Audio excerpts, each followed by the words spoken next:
Put your hands where I can see them." That was the first thing Richard Coleman heard as he walked down his own driveway, carrying a small toolbox. He froze, not out of fear, but out of sheer disbelief. 3 men in black, tactical vests, stood across from him, blocking his path. Their patches read Community Enforcement, a title Richard had never seen before in his Jacksonville neighborhood.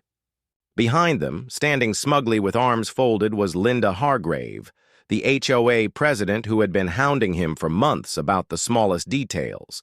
His trash cans, his parked truck, even the height of his grass. Richard, calm, steady, Richard. Set down the toolbox carefully, his eyes narrowing. He was a 38-year-old homeowner, a father of 2, and what nobody on that driveway knew, not Linda, not the men in vests, was that he had spent nearly 2 decades as a Navy SEAL. Narrator, slightly conspiratorial. The men weren't real cops, Richard could tell in the first 5 seconds. Their boots were too clean, their holsters were all mismatched, and their weapons, he could see from a glance, were plastic replicas. Props, trying to pass for the real thing. He'd seen insurgents overseas put together better disguises, but Linda didn't notice any of that. Linda, shrill. "There he is!" she said loudly, pointing at Richard as though she had caught a CREA criminal. A criminal, a criminal, a criminal, a criminal. "That's the man! He's been warned before! Detain him!" Richard, calm, laced with iron. Richard tilted his head slightly, watching the 3 men shuffle uncertainly before stepping forward. "Detain me for what?" Fake Officer 1, nervous. Sir, we've had reports of unauthorized activity on this property." Richard almost amused. Richard almost laughed. "This property is mine." He pulled his keys from his pocket, dangling them. "Would you like me to show you the deed while we're at it?" Narrator, setting the scene. From across the street, neighbors began to gather. Phones came out, cameras clicking on. This was 2025, and everyone knew that when something didn't look right, you recorded it. The quiet Florida cul-de-sac suddenly turned into a stage. Linda, voice shrill. "Richard, you're violating HOA regulations again. You were repairing something without approval. These men are here to enforce the rules." Richard, slow, deliberate, slightly dangerous. Richard's lips pressed into a thin smile. "Lady," he said slowly, "they're not law enforcement. They don't even belong here." Linda, snapping, "Don't talk back." Narrator. Linda snapped her finger, jabbing at him. "Linda, you think you can get away with ignoring me, ignoring this community?" "Not anymore." Narrator. The 3 men looked increasingly uncomfortable. Richard straightened his shoulders, his posture suddenly different. Years of discipline radiated off him, Richard commanding authority. "Who sent you? And don't feed me." "Nonsense about HOA regulations. Speak straight," Fake Officer 1, swallowing. "Ma'am, maybe we should," Linda barking, "do your job." Narrator. Richard's eyes flicked across the street, catching sight of his neighbor Carla Jensen, clutching her phone. She looked pale, frightened, but she kept recording. That gave him some comfort. Evidence mattered. Richard almost softly, but chilling. "Arrest me? Do you even hear yourself? You're standing in my driveway, trying to stage a scene in front of my kids' bedrooms. You better think long and hard about what you're doing, because this ends one of 2 ways, and neither goes well for you." Narrator. The street was silent now, except for the faint clicking of cameras. Richard wasn't yelling, he wasn't panicking. He was calm, too calm, and that calmness was more intimidating than any weapon. Richard, eyes locked on imposters. "If you're going to pretend to be cops, at least learn the terminology. What's my alleged offense? What's your probable cause? And which department issued your badges? Don't look at her. Look at me." Narrator. The men faltered. One muttered something inaudible. Another's hand trembled against his vest. And at that moment, the first murmur spread through the crowd of neighbors. "They're not real cops," Richard smirking slightly. "Cuffs?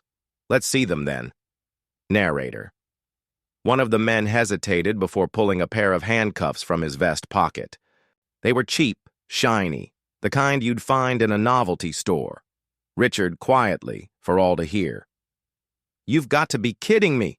Those wouldn't hold a teenager, let alone a grown man. You're a joke." Carla, trembling but clear. "These men aren't..." "Police. I used to work at the courthouse. I've seen plenty of real officers. These guys are fakes." Narrator. Phones lifted higher, cameras zoomed in. Richard gave Carla a subtle nod. Richard, calm but deadly serious. "You hear that? People are watching. So let me make this easy for you. You've got 3 options. 1, you admit who you really are. 2, you try something stupid and end up in a cell yourself. 3, you leave right now and explain to this woman why you played dress-up on a Saturday morning."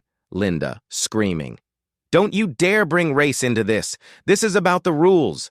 Richard, eyes locking on hers, voice dripping with disbelief. "The rules?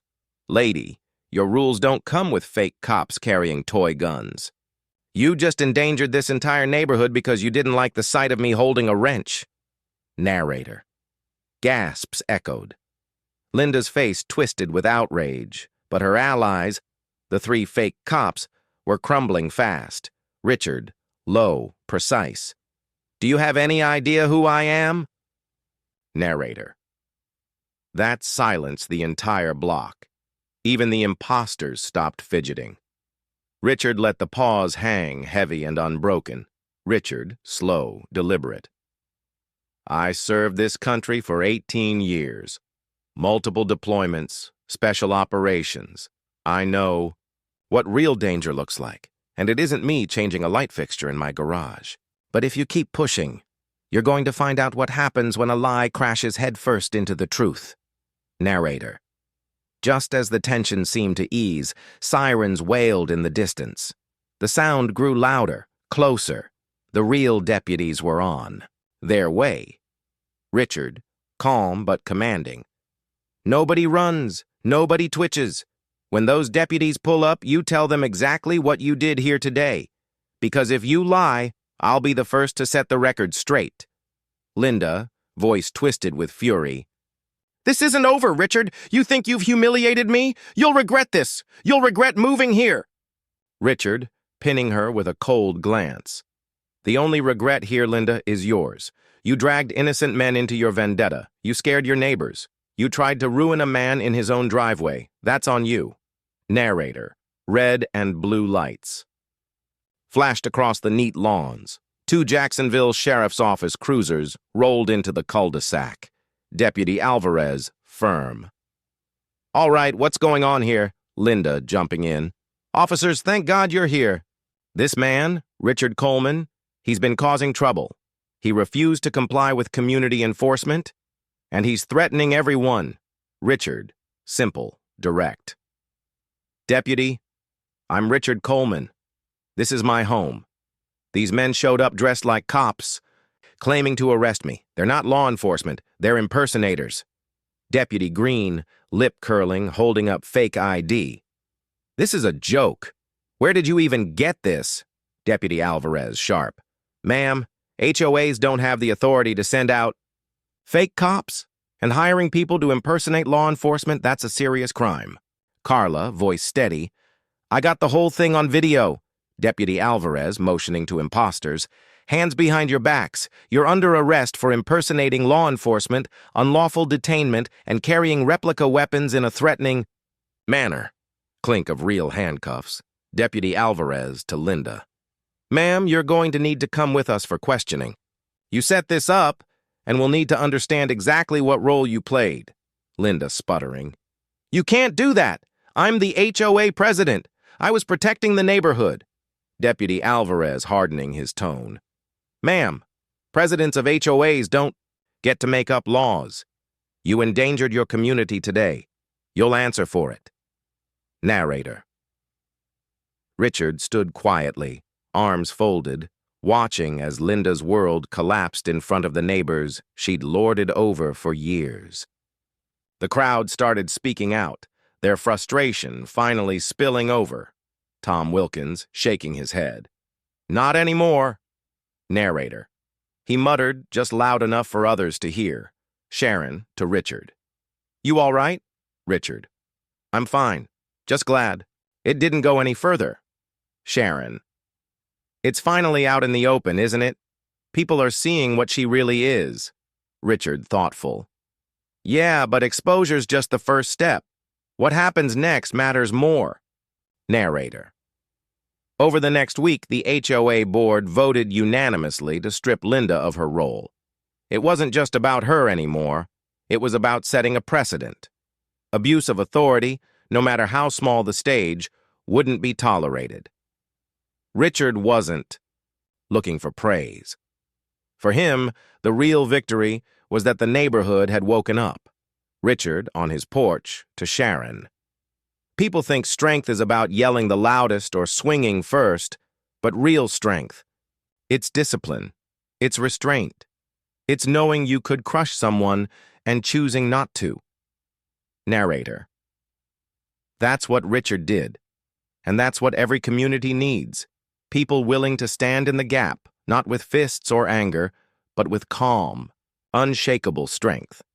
When you stand firm, when you refuse to let false authority or prejudice dictate your life, you protect not only yourself, but the people around you. Their power only works if you give it to them, and sometimes the strongest thing you can do is exactly what Richard did. Stand tall, stay calm, and let the truth do the work.